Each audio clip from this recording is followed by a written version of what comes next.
In the wild, mysterious depths of Brittany, France, sits an old abandoned shack. Surrounded by ancient oaks and home to all manner of forest dwellers, it is here that we meet to share our stories. So pull up a seat, swing that light, grab your favourite beverage as we share another tantalising tale in the freaking shack.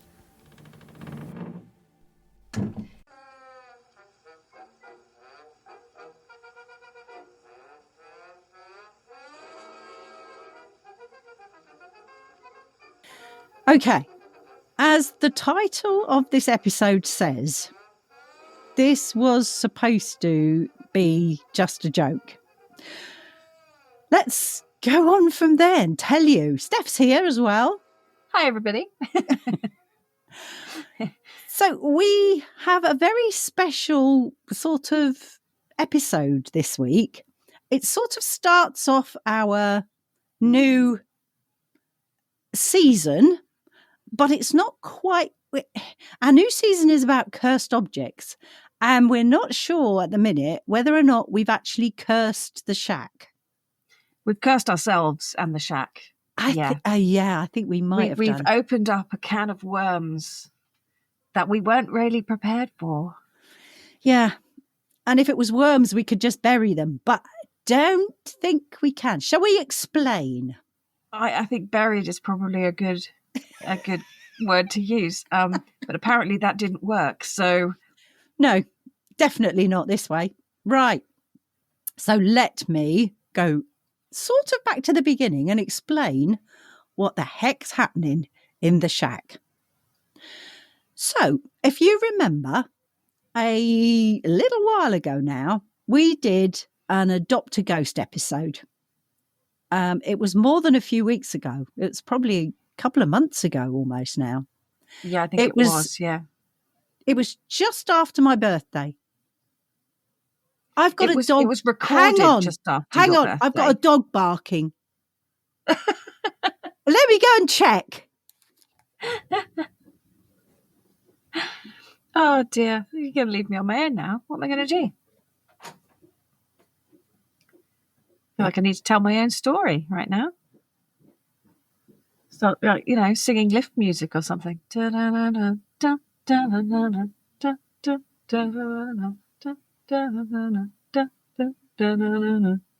enough of that. This is great, guys, because she's not going to receive any of this. She's not going to hear any of this until she starts editing. I could say anything, couldn't I? It'd be really exciting. No, I'm not mean. We'll just be patient. I'm sure it will all be fine.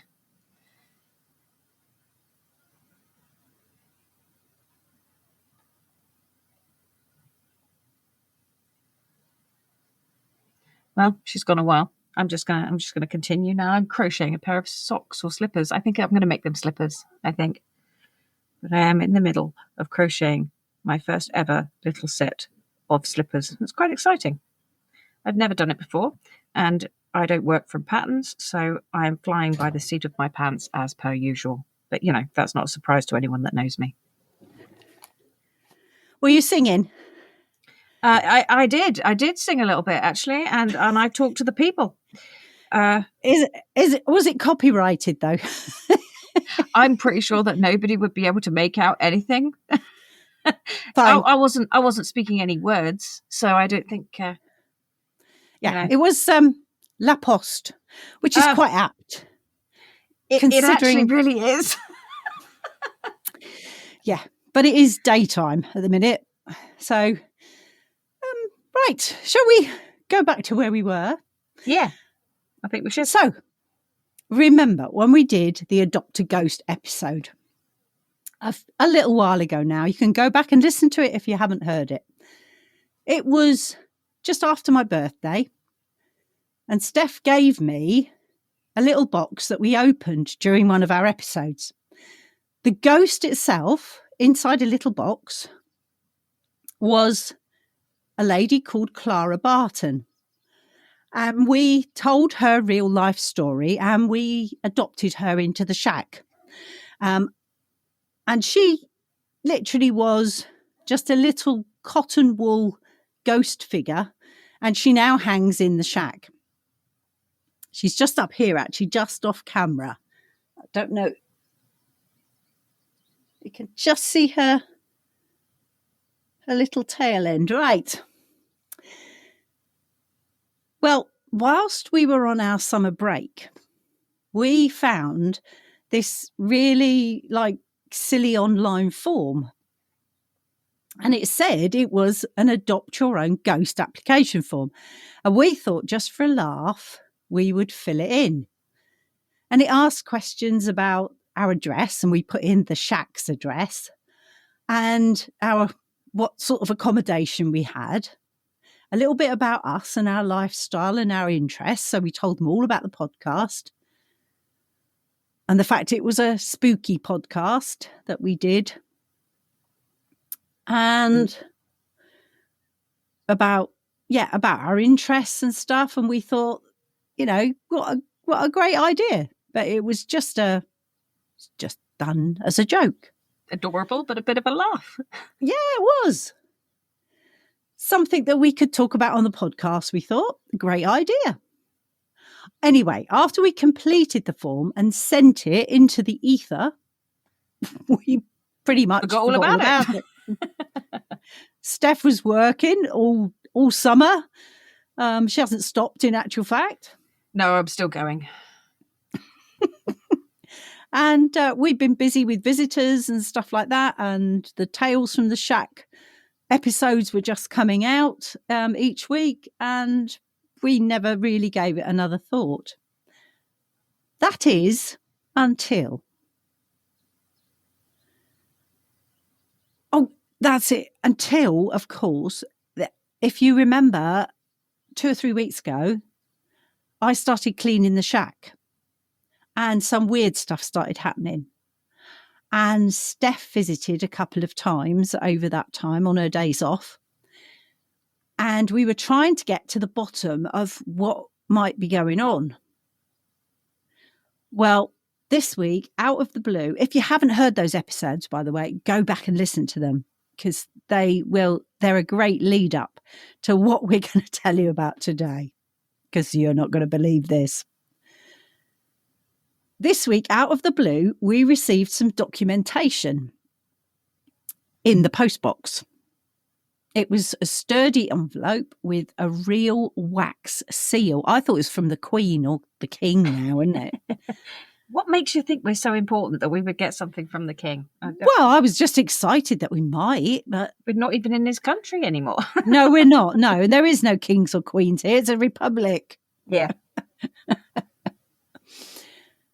The return address on the envelope itself, it was from Britain, and it was the British Paranormal Rehoming Authority, or BPRA for short.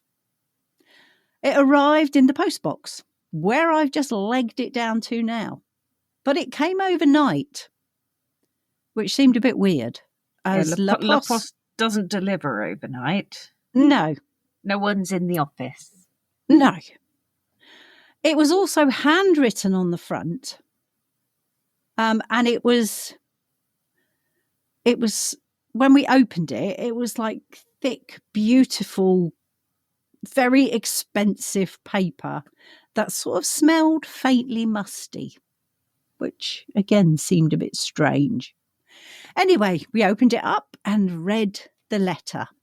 Do you want to read it out, Steph? Oh, do you want me to do this bit? Read it out. Hang on. Yeah. It says, Dear Patrina and Stephanie, we are pleased to confirm the successful completion of your Adopt a Ghost registration. Here we go. Uh-huh. Again, an application that we had completely forgotten we'd filled out. Whilst many applicants request minor haunts, flickering lights, or the occasional musical box, your selected profile, it then says verbose, literate, and dramatic, which means talkative, flamboyant, and dramatic. We had to look that up. We did have to look that up. Yeah, verbose. I'd never heard of it before. No, yeah. No. Talkative. Dyslexic queen. Talkative yeah. is what it means. I'm on board with that. apparently that has qualified. Yeah, that has qualified you for a Class 2 entity with full spectral sentience. It goes on. Oh, Do you sorry. want to? Am I continuing? Yeah. Mr. Mortimer. I can't even say it. Try again. Mr. Mortimer. That is it, isn't it? It's an M. It is an M. Mr. Mortimer Percival Witherblight has been assigned to your premises, effective retroactively. Please find enclosed care, guidelines, grievance procedures, and emergency protocol. Yeah, we actually read retroactively. Retroactively. Yeah. Meaning that Mortimer has now been assigned to our premises effective retroactively, it says. And that means that although we've only just received our official notice, Mortimer moved in and has been haunting our shack for a while. Surprise! Uh-huh. Which explains everything, really. It does. All the noises, voices, notes, music, business cards, blah, blah, blah. Yeah. Shall I read the rest? It goes on to say, according to the BPRA file, it tells us a little bit about him now. Mortimer was born in 1881 in Dorking in England to a family with absolutely no sense of humour, a surplus of mahogany furniture, and a long tradition of emotionally repressed ghost sightings. He actually grew up to become a theatre critic and a paranormal debunker. And he's very well known for phrases like, I have seen scarier things in my aunt's garden. And what was it? Your ectoplasm lacks substance. He apparently excelled in exposing fraudulent mediums. He insulted rude ghost hunters and apparently once got into a fist fight with a Ouija board. What? Unfortunately, he died during a seance that he was live critiquing. And his last words, Steph, were... This is all terribly... I can't even say that. Hang on a minute. Derivative? Is that the word? Yeah. This is all terribly derivative. I can't say it. I'm going to do that again. Are you ready? Derivative. Okay. This is all terribly derivative. Perfect. Apparently, the afterlife, it says here, did not want him. Aww. If there is weird sounds on my audio, I have no idea what's going on out there. But something is going like this. I don't know what it is. It's Mortimer. I think it's somebody mowing their lawn. It could be Mortimer. Anyway, carry on. If there's weird noises over my audio, I apologise. Okay, apparently the afterlife didn't want him, which is quite sad. That's really sad. Not because of anything really bad that he'd done, not because of karma, because it actually says here, and I quote on the form, that Mortimer was far too opinionated to ascend. I think that's the remarks I'd have on mine too. Yeah, probably. So poor old Mortimer has been haunting tea shops, bookshops, and briefly a Radio 4 studio. He apparently critiqued haunted dolls and tried to reorganise poltergeist activity into a more satisfying 3-act structure. Eventually... Do you think he might feng shui the shack? He might. We'll come in one day. It'll all be it'll be different, reorganised. rearranged, and into a the general flow of energy will be better. Yeah, I like it. Eventually, the BPRA gave up and they placed Mortimer into the Spectral Adoption Programme. And then they launched their little online PR stunt, Adopt a Ghost, on the web. Yeah. Only we've searched the internet and can't find a flipping website of any kind at all. So it's ghosting us. We've so shackpackers. It does seem that we have accidentally adopted a real ghost called Mortimer. So, speaking now to Mortimer, my grandma always said that I should speak to any spirit type activity. So if you are actually here, you can stop hiding in the shadows now and maybe say something.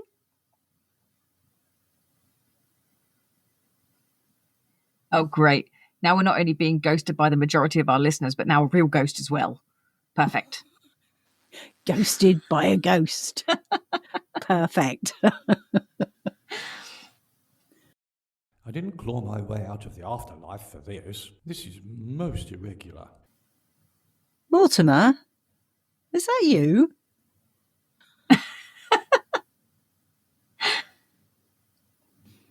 It also seems that the adoption file does include a guide for caring for your adopted ghost.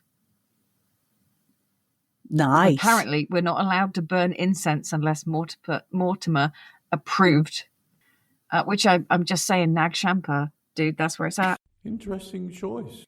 It is. That will be the one, 100%. None of this other floral crap. It also says Mortimer requires twice daily exposure to literary conversation.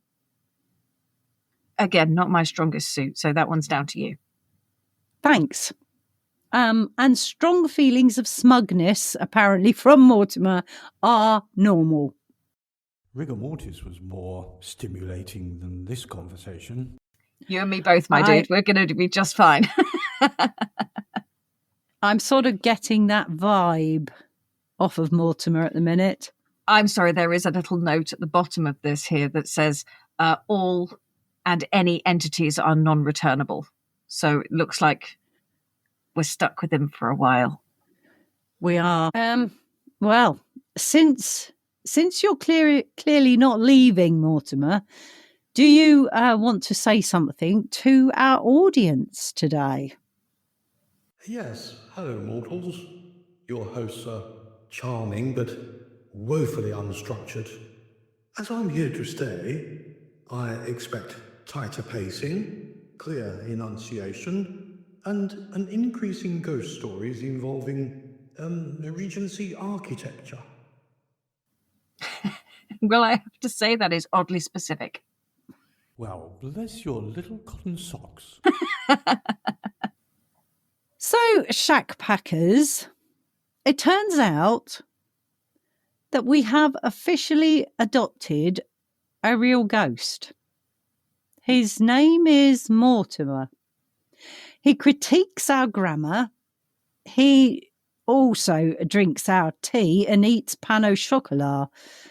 Ghosts do have tastes, you know. And apparently he's not going anywhere.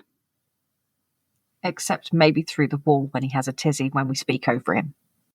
I do find the acoustics better there. So, what started off as a joke, Steph? Is now a reality in our shack. Yeah.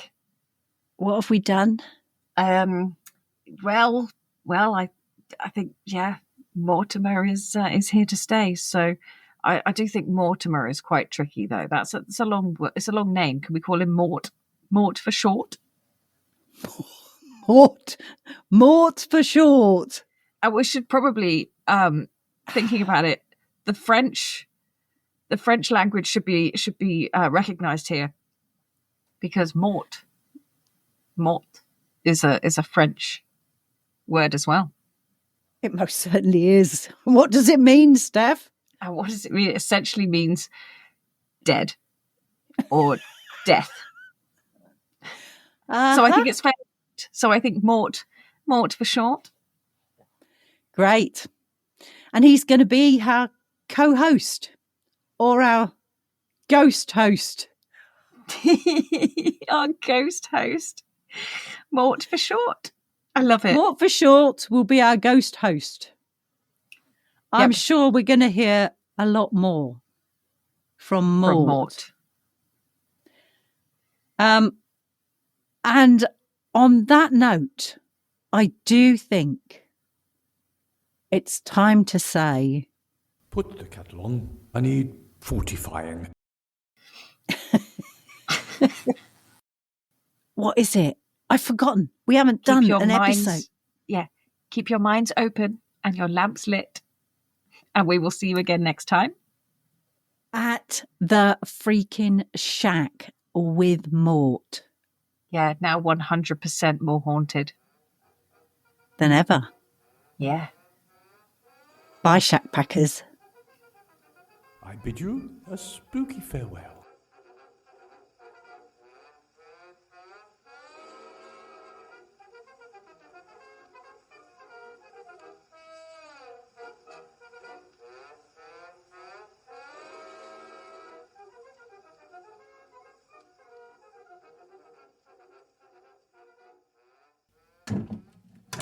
Contact us at fshack03@gmail.com or find us on social media by searching #TheFreaking That's freaking without a G. We're looking forward to hearing from you really soon.